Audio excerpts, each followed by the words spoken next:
This summer, Microsoft's Japan office ran an experiment where they tested having employees work just 4 days a week rather than 5, but asked them to complete the same amount of work. That might sound crazy, but I'm guessing that the results will be even crazier to you if you haven't seen them already.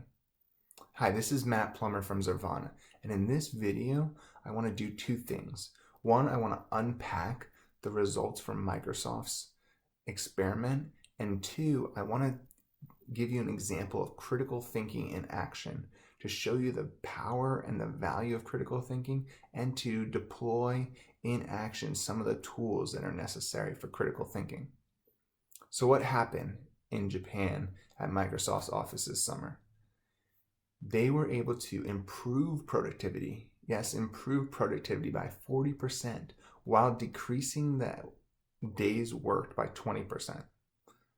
That might sound crazy, but if you think about it, in your day-to-day work, there are news headlines, internal reports, data from your dashboard, or a variety of other sources of information that are coming through and giving you information like that and requiring that you make sense of it and then determine what to do, which is basically two of the 4 phases of the critical thinking roadmap. Synthesize is about making sense of information, figuring out what's important, and determining how to prioritize information. Recommend is the 3rd phase, and that's about determining what do you do based on that information. And so taking a headline like this is actually something that you must do in your business context all the time. So what would be your first thought? You hear this headline.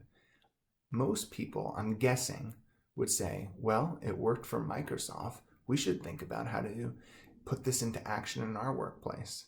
4 days sounds great. I'd love a 3-day weekend. Unfortunately, if that's what you were thinking, that is the critical thinking of about a phase 1 or phase 2, in between execute and synthesize, because it doesn't do a good, thorough job of making sense of the headline. Let me explain. Part of the skill of synthesis is what we call categorization. It's breaking information into categories so that you can understand what is important, understand how information relates to each other. When we think about the information presented to us in this headline and that first thought that I just shared, that shorter work week led to improved productivity, we're assuming a relationship between those two pieces of information. We're assuming that a 4-day work week actually caused increases in productivity. That's an important type of relationship between two pieces of information, causation. And if you've done any studying of psychology, you know that assuming causation is really risky business. There are a number of reasons why, but one of the most common reasons that we, in error assume causation is what's called confounding factors. Confounding factors are factors that actually cause both of the other factors, making it such that one looks like it's causing the other, but in reality, it's a 3rd factor that's causing both. The way to understand whether a confounding factor is at play, if you don't have, a research budget to deploy against this, is to look at patterns, which is another critical thinking skill under synthesis. Identifying patterns helps us understand what is similar between them and what is different so that we can diagnose and distinguish what is actually driving the impact and the results that you want to achieve. So let's look at a few patterns when it comes to this example. Interestingly enough, around the same time, a German technology consulting firm made headlines because they had swapped out the typical 8-hour workday for a 5-hour workday and were delivering the same results. And so there we see something pretty similar, a shortened work week delivering increases in productivity. However, we do have one somewhat slight difference here. And that is, rather than reducing the number of days worked, they reduced the number of hours worked per day. And so there we can begin to think, okay, well, maybe it's not that you need to work fewer days to become more productive. Maybe it's just that you need to work fewer hours total per week. Well, let's look at another pattern.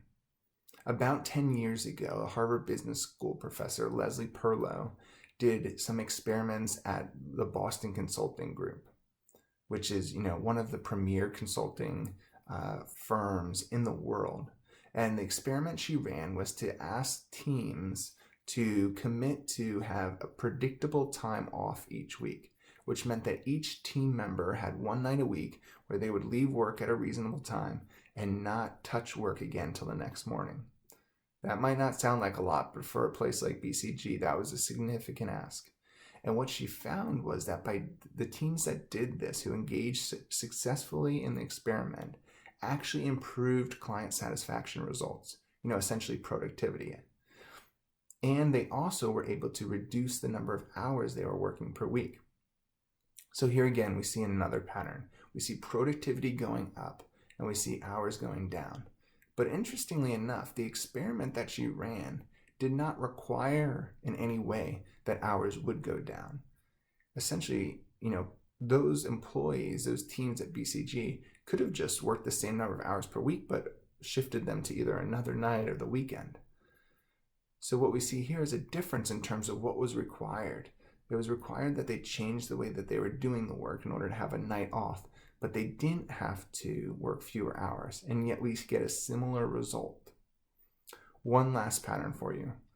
When I was working as a consultant a number of years ago, I had a similar interest in how could I become more productive, work less, and get more done. I didn't do it as part of a team. It wasn't an office-wide initiative. It was me and one other coworker, and we said, okay, we're going to focus on reducing our hours by 10%. We tried it 1 month and were successful. We moved on 15 to 20%. Soon I was working under 40 hours a week when the norm was 50 to 55. So here again, we see a similar byproduct, increased productivity and reduced hours. But the constraints and the restrictions here are different. It wasn't a team. There wasn't any externally imposed requirements on me. I was simply experimenting with the way I was doing work and self-imposing a restriction on how much I was going to work per week. By looking at the common threads across these examples, we can begin to understand much better what happened in the Microsoft example. And this can be summarized by a comment that Wharton professor Adam Grant made. He said, we can be as productive and creative in 6 focused hours as we can in 8 unfocused hours. What he was saying is that we, as modern professionals, as sad as this may seem, accept a large amount of wasted time every day. In his example, he gives 2 hours a day. We accept it because we just assume that that is kind of a cost of doing business. But when someone comes along, and either that could be us or it could be imposed on us, and says, no, you have to think about doing work differently. Now try to do work in 4 days, or now try to do it in 5 hours a day. It actually forces us to rethink how we are doing our work and what work we are doing. And that causes our productivity to increase while our hours go down. It's about doing things differently that we've assumed are the status quo and cannot be changed. And that is the power of critical thinking. Critical thinking helps you understand what information really means. Because if you were to make a recommendation based off that initial thought, you might say, okay, we should shift the whole company, the whole workforce to 4-day work weeks. But that actually is not what will necessarily unlock greater productivity. It's questioning the way you do your work. Hopefully that gives you both a nugget to think about in terms of how to increase your own productivity, but also an example of how to deploy the critical thinking skills, particularly within the synthesis phase. Critical thinking holds immense value. We must reject the notion that we can kind of just develop critical thinking skills as we go and kind of in just experience-based process. And we must apply intentional focus to developing these skills. It's too risky to leave them to chance. I hope you enjoyed this video. If you did, please like it and share it below. Subscribe to the channel so you can see more videos like this. Thanks again for watching this video.